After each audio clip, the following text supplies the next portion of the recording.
În numele Tatălui și al Fiului și al Sfântului Duh. Amin. Amin. Scumpi și iubiți credincioși și iubiți prieteni, foarte scurt, doar câteva gânduri să exprimăm după această seară minunată. Acest canon al Sfântului Andrei Criteanul este o rugăciune atât de frumoasă, o poezie duhovnicească sublimă, e practic atât de dulce, pentru că cine cunoaște canonul Sfântului Andrei Criteanul, cine trăiește acest canon, practic trăiește întreaga istorie a Bibliei și a lumii, istoria Sfintei Scripturi, pentru că acest canon redă foarte frumos istoria Vechiului și a Noului Testament și este un imn al pocăinței, al căinței, al faptului că omul trebuie să fie conștient că trebuie să-și plângă păcatele. Iată, am intrat în postul Sfintelor Pătimirea ale Mântuitorului Hristos.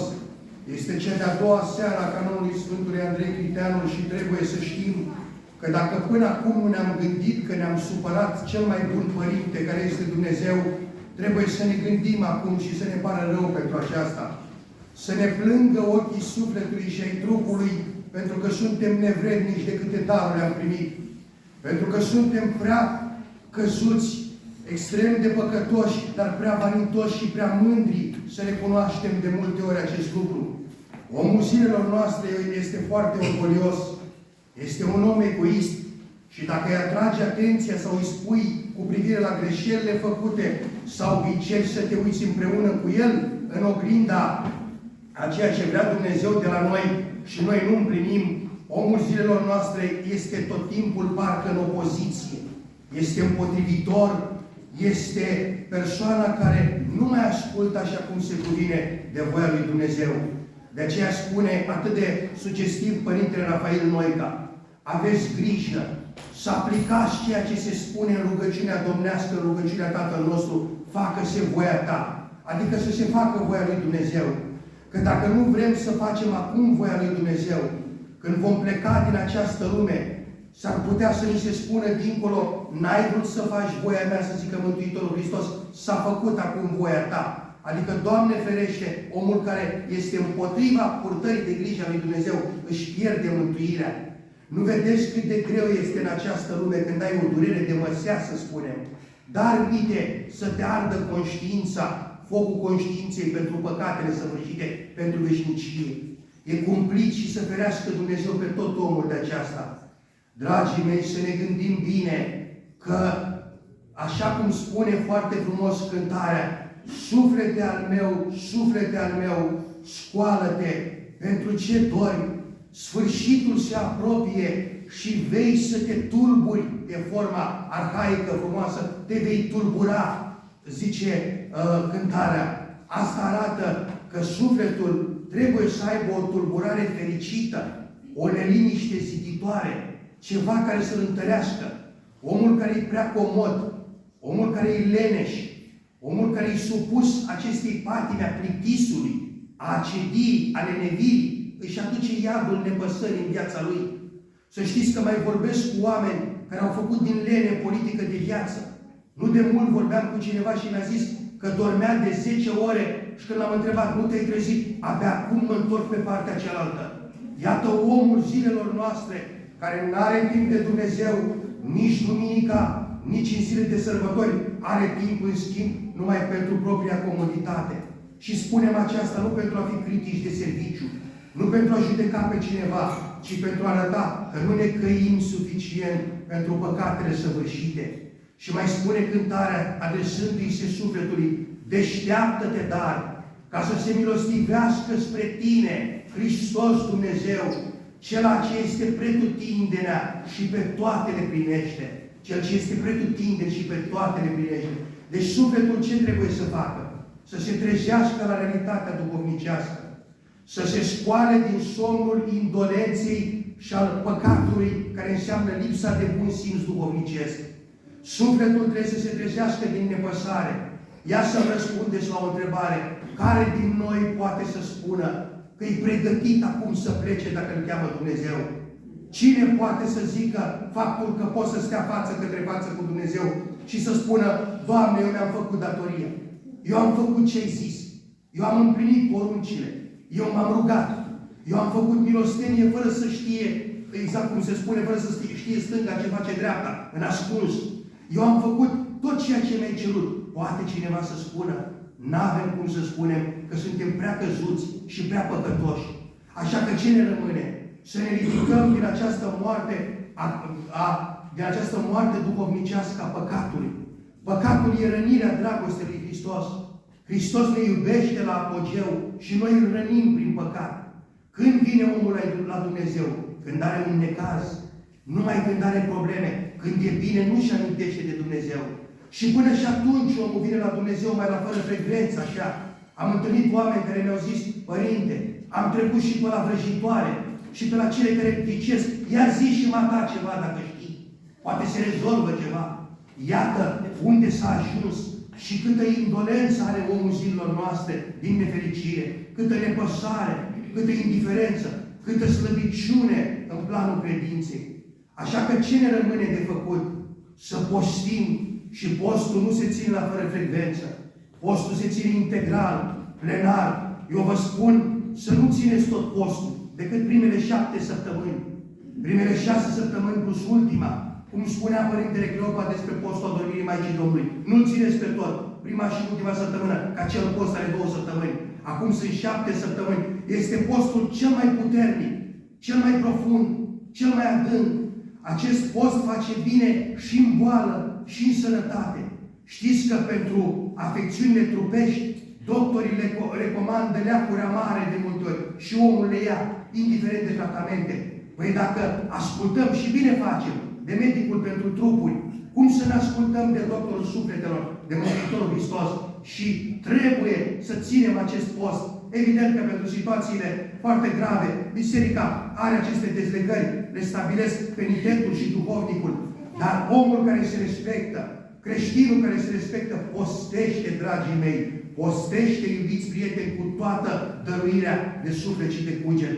Ați văzut la rugăciunea Sfântului Efrem Sirul, asta mai vreau să vă spun și ne apropiem de final. Această rugăciune cât de cuprinzătoare este. Ce se spune în cadrul ei, cum începe? Doamne și stăpânul vieții mele. Deci cine-i Dumnezeu? Stăpânul vieții noastre. Noi trebuie să ne încredințăm viața Bunului Dumnezeu. Să-L socotim ca stăpân al vieții noastre. Nu lumea să ne fie stăpân. Nu patimile să ne fie stăpân. Nu păcatele să ne fie stăpân. Pentru că mulți s-au lăsat în stăpânirea celui rău, a vrăjmașului, a diavolului și n-au stăpânirea de la Dumnezeu. Chiar și aseară spuneam într-un cuvânt ce aud în ultima perioadă din ce în ce mai des și am rămas profund șocat. Foarte multă lume care pretinde că e nervoasă și stresată, spun oamenii: am dragi, sunt supărat. Deci oamenii recunosc în proprietatea cui se plasează, în posesiunea cui se află. Își asumă ceea ce sunt. Cum să-i invoci numele celui rău? Ce treabă avem noi cu cel rău? Îi auzi pe mulți că dau răului la tot pasul. De ce trebuie să facem acest lucru? E total nedemn, total dezonorant și de aceea să avem grijă să nu-L supărăm pe Dumnezeu și să ne înscriem cu adevărat pe calea așa. Și zice rugăciunea așa: Duhul trândăviei. Atenție, lenevirea e o patimă foarte gravă. Și să ne păzim de această lenevire, de trândăvie. Există un duh de acesta al plictisului general. Știți cum se mai numește patima asta? La ce bunită. Adică mulți spun: la ce bun să mă rog? La ce bun să postez? La ce bun să merg la biserică? Omul care nu-și cunoaște sensul, care nu cunoaște direcția în viață, așa face și se lenevește. Zice: la ce bun să fac milostenie? Păi cum să nu fie bun? Că postul, rugăciunea, prezența la biserică, milostenia, sunt aripile de lumină care ne aduc încă de aici cu sufletul în rai, în edenul de săvârșiri. Și mai zice rugăciunea: Duhul trândăvii al grijii de multe. Ia să ne gândim. Foarte mulți se gândesc la toate nemulțumirile pe care și le inventează de multe ori și sunt nemulțumiți cu ce le-a dat Dumnezeu. Să știți că se spune bine în popor că nemulțumitului îi se ia darul. Din fericire, Dumnezeu nu-și pune mintea cu noi și nu-i și ia darurile înapoi, dar așteaptă să fim mulțumitori și să nu ne îngrijim pentru toate fleacurile, pentru toate nimicurile. În zilele noastre, cine are 2 mașini se îngrijește că n-are 4. Cine are 3 case are părere de rău că n-are 5. Cine are destul cu ce să trăiască îi pare rău că n-are mai mult, uitând că oricând putem pleca. Știți ce se spune în pilda bogatului care a rădit țarina, care se bucura că strânsește averi pentru multă vreme și zice Dumnezeu, nebunule, în această noapte vor cere sufletul de la tine și cele adunate ale cui vor rămâne. Deci, nici cu grijile acestea de multe să nu fim atât de preocupați. Bineînțeles, omul trebuie să muncească, trebuie să-și câștige existența, dar nu să se îngrijească peste măsură. Care Dumnezeu grijă de ce avem nevoie? Totodată să nu trăim în deșert, dragii mei, ne spune rugăciunea. Știți ce zice Hristos? De orice cuvânt deșert veți da socoteală la judecata de apoi. Eu numai la mine când mă gândesc, mă îngrozesc câte lucruri cum nu trebuie vorbesc într-o zi. Deci n-ar trebui să trăim în deșert niciodată dacă s-ar putea. Și așa trebuie să lupte omul, să vorbim ce-i trebuincios. Cu cât ne rugăm mai mult și tăcem mai mult. Știți ce a zis Sfântul Arsenie cel Mare? Pentru că am vorbit de multe ori m-am păgubit, că am tăcut niciodată. Tăcerea nu te păgubește. Să vorbească tăcerea din noi, că vorbește mai frumos de multe ori decât să vorbim în plus și ce nu trebuie și ferească Dumnezeu să judecăm pe unul și pe altul.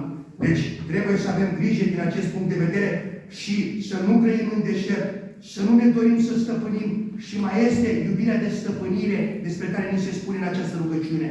Câți nu vor să aibă slugi într-un fel, să-i stăpânească pe ceilalți. Și soțul care își abuzează soția și sufletește și psihologic vrea să o transforme în sclav și nu-i normal. Că Dumnezeu a făcut femeia pentru ca cei doi să se ajute reciproc, bărbatul și femeia, să fie într-o compatibilitate, într-o complementaritate. Și de aceea trebuie să existe această prețuire reciprocă. Nici copiii nu sunt sclavi părinților și nici invers. E o vorbă în ziua de azi, vai de părinții care n-ascultă de copii, unde s-a ajuns. Și în rugăciune ni se spune și ce să-i cerem lui Dumnezeu să nu avem parte de așa ceva. Și de aceea trebuie să ținem cont că acest Duh al trândăviei, al trăirii în deșert, Duhul acesta al iubirii de stăpânire și tot ceea ce ni se spune în rugăciune trebuie să lipsească de la noi, să plece de la noi, să absenteze de la noi, să nu ne aducem în viața noastră aceste gânduri. Iar Duhul curăției ne spune rugăciunea mai departe, adică să fim curați cu inima. Ce zice Mântuitorul? Fericiți cei curați cu inima, că aceia vor vedea pe Dumnezeu. Deci să avem Duhul curăției, să avem viață curată, inimă curată, minte curată. Ce ni se mai spune în rugăciune că trebuie să cerem lui Dumnezeu? Să avem gândul smerit. Dragii mei, smerenia este veșmântul pentru faptele noastre bune. Și dacă facem ceva bun, să nu ne mândrim, că nu-i de la noi. Tot ce dăm, tot ce oferim, e de la Bunul Dumnezeu. Și de aceea să încercăm să facem aceste lucruri înveșmântându-le în smerenie. Să nu ne lăudăm cu ce facem, că totul e de la Dumnezeu. Ce mai cerem în rugăciune Domnului? Ce-i cere Sfântul Efrem Sirul și cerem și noi prin această rugăciune sublimă? Ce-i mai cerem Domnului? Îi cerem răbdare. Să știți că răbdarea n-are capăt. Într-o răbdarea voastră vă veți mântui sufletele voastre, zice Hristos, și cel ce va răbda până la capăt, acela se va mântui. Haideți să ne răbdăm unii pe alții și mai mult decât atât. Să ne iubim unii pe alții. Când îi aud pe câte unii zic, măcar să ne suportăm. Dar ce avem de împărțit ca să nu ne iubim sau să ținem unul la altul? Ați văzut cumva morminte gigant de dimensiuni astronomice în care se încapă vilele, hotelurile, castelele, palatele, iarturile, vapoarele, bolizii acestei lumi? Nu există astfel de morminte. Cu ce plecăm din această lume? Cu gândurile, cuvintele și faptele noastre bune. Și atunci, în finalul rugăciunii, se cere lui Dumnezeu să ne dăruiască dragostea în inimă, să avem iubirea față de Hristos în primul rând și față de aproapele nostru, să iubim cu dărnicie de inimă și de cuget. Și atât vă mai spun, se zice în finalul rugăciunii, așa, Doamne Împărate, dăruiește-mi să văd păcatele mele, greșelile mele și să nu o sândesc pe fratele meu. Dragii mei, feriți-vă să judecați. Nu vorbiți de rău. Vorbirea de rău e fără de lege neadormită. E păcat neîncetat. E cui infict în suflet. Feriți-vă să vorbiți de rău. Vă dau un exemplu. Era un părinte care avea o grădină cu legume. Și a venit un altul să-l încerce cu o săpăligă și a început să-i distrugă toate legumele. Și mai rămăsese o singură rădăcină. Și știți ce i-a spus? Lasă-o măcar pe aceasta, ca să o fierbem și să o mâncăm împreună. Deci nu s-a păgubit din această pricină, n-a gândit rău la adresa fratelui. Acesta e omul care știe să nu răspundă răului cu rău. Oare noi suntem așa? Suntem noi așa sau mai degrabă suntem îndărătnici, împotrivitori și nu facem ceea ce trebuie și ceea ce vrea Dumnezeu de la noi? Să ne analizăm bine, să ne uităm în oglinda sufletului și dacă ne știm căzuți, să știm că e lipsă mare și să ne spovedim curat la nivel de gând, de faptă, de cuvânt. Și gândurile, să știți că și păcatul cu gândul e foarte grav, să știți, și cel cu cuvântul și cu fapta, evident. Dacă ne spovedim curat, atunci sufletul nostru devine imaculat și inima noastră devine o biserică curată, un templu smerit, închinat cu adevărat lui Dumnezeu. Așa că, în final, nu-mi rămâne decât să vă spun 3 lucruri scurte și încheiem. Să știți că metaniile de care este nevoie și trebuie să le facă tot omul după putință, ce reprezintă? Atunci când ne aplecăm cu capul până la pământ, ne atingem de pământ, înseamnă că ne conștientizăm căderea în păcat. Deci întâi ne facem semnul Sfintei Cruci, cădem în genunchi și atingem cu fruntea pământul, conștientizând că am căzut în păcat. Când ne ridicăm, să știți că ne ridicăm împreună cu Hristos. Înviem împreună cu Hristos. Aceasta reprezintă metania. Și totodată metaniile mai reprezintă ceva. Cum Domnul a căzut sub cruce, sub greutatea crucii, dar un om, Simon din Cirene, l-a ajutat și a reușit să-și ducă crucea. Deci, iată, așa trebuie să conștientizăm și noi, să ne ajutăm aproapele atunci când cade sub crucea grea. Știți că la această oră, în secțiile de oncologie pediatrică, sunt copii care urmează tratamente pentru leucemie. Și noi să nu-i mulțumim lui Dumnezeu că suntem bine și sănătoși, înseamnă că am fi niște sfidători și niște împotrivitori, dacă nu-i mulțumim lui Dumnezeu.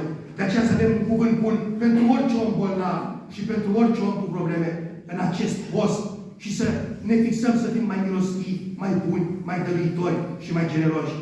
În al doilea rând vreau să vă spun că în această seară m-am simțit aici foarte bine, parcă și-a coborât cerul pe pământ, să veniți și mâine și poimine. Acest canon e unul extraordinar de frumos, e de o dulceață de negrăit. Să ascultați ceea ce a scris Sfântul Andrei Criteanul, să ne plângă ochii sufletului și ai trupului, dar nu cu deznădejde, ci cu nădejdea în iertarea pe care o primim de la Bunul Dumnezeu. Și nu în ultimul rând, nu în ultimă instanță mai vreau să vă rog un lucru. Căutați ca în acest post să împliniți toată recuzita duhovnicească. Dacă tot ați venit la canon și veniți la slujbele bisericii și foarte bine și așa să faceți, sfințiți-vă atât mintea, cât și inima, cât și trupul și sfințiți-vă și casele. Slujba sfeștaniei este atât de importantă, e atât de necesară, e atât de folositoare. Gândiți-vă că sunt oameni din nefericire împinși de cel rău, care pot privi cu ochi rău, cu ochi pismași. În momentul în care ți-ai sfințit casa, alungi duhurile rele, alungi influența duhurilor rele. Cei care au copii mici să-și sfințească locuința, pentru ca și copiii să se împodobească cu sfințenii. Cei care locuiesc cu oameni în vârstă să facă la fel, pentru ca și bătrânețile acelora să ne fie liniștite. Casa sfințită devine biserică vie și este mai primitoare, mai curată, mai smerită.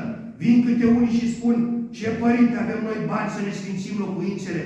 Acum, fără niciun fel de atitudine răutăcioasă, bani să urmărim ofertele de la mall-uri avem. Dar aici oricum nu cere nimeni nimic. Fiecare dă din prisosul lui dacă vrea să dea ceva. Preoții sunt la dispoziție ca să vină să sfințească locuințele. Nimeni nu vine cu vreun alt interes. De aceea omul trebuie să știe că a sfinți casa înseamnă să-L cheme pe Hristos la el acasă. Nu refuzați faptul că Dumnezeu vrea să stea cu fiecare dintre frățiile voastre la masă. Stați la masă cu Dumnezeu, că e cel mai frumos ospăț, acela pe care îl avem cu Bunul Dumnezeu. Normal, sfeștania trebuie făcută în fiecare din cele 4 posturi. Dar măcar să o facem noi de 2 ori pe an, în postul Paștelui și în postul Crăciunului. Trăiți acest post cu intensitate. Cine poate să postească mai aspru? Sunt mulți creștini care sunt sănătoși, bucuroși și postesc negru până mâine, până după liturghia darurilor mai dinainte sfințite, astfel încât să se poată împărtăși, dacă primești dezlegare, voios, cu bucurie și în pace. Așa că nu-mi rămâne decât să exprim bucuria duhovnicească pentru că ne-am întâlnit, să vă rog din toată inima, să vă rugați și pentru mine în acest post, să facă Dumnezeu încercările suportabile, să ne lăcrimeze ochii trupului și ai sufletului unii pentru alții și așa rugăciune, dreaptă cu dreaptă, până la ultima dreaptă, până la slujba învierii Domnului. Așa că să aducem împreună mărire Tatălui și Fiului și Sfântului Duh. Amin. Să aveți o noapte prefăcută în zi, în rugăciune, în liniște și în odihnă sufletească. Doamne ajută!